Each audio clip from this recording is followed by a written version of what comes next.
deh struknya. Di sini ada tulisan PB1. Ini PPN bukan ya? Ya kali, kan pajak itu PPN juga loh. Tapi kok aku pernah dengar nggak semua pajak di grup itu PPN ya? Ya udah, anggap aja semua pajak sama. Yang penting kan bayar. Nah, ini yang sering salah paham guys. Tax 10% di restoran itu biasanya bukan PPN, tapi pajak pembangunan atau pajak restoran. Lah, emang bedanya apa?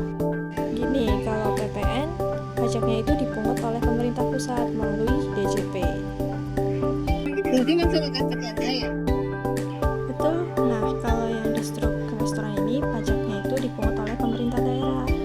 Jadi masuk ke kas daerah. Ya betul, biasanya untuk pembangunan daerah seperti fasilitas umum, jalan, dan lain-lain. Berarti kita lagi bantu pembangunan daerah nih cuma dengan makan. Gimana cara bedanya? Biasanya kalau tertulis PPN itu pajak pusat, tapi kalau tertulis tax 10% itu kemungkinan besar pajak daerah. Masa sih namanya nggak ditulis PPN? Jadi nggak semua tulisan pajak di grup itu sama ya?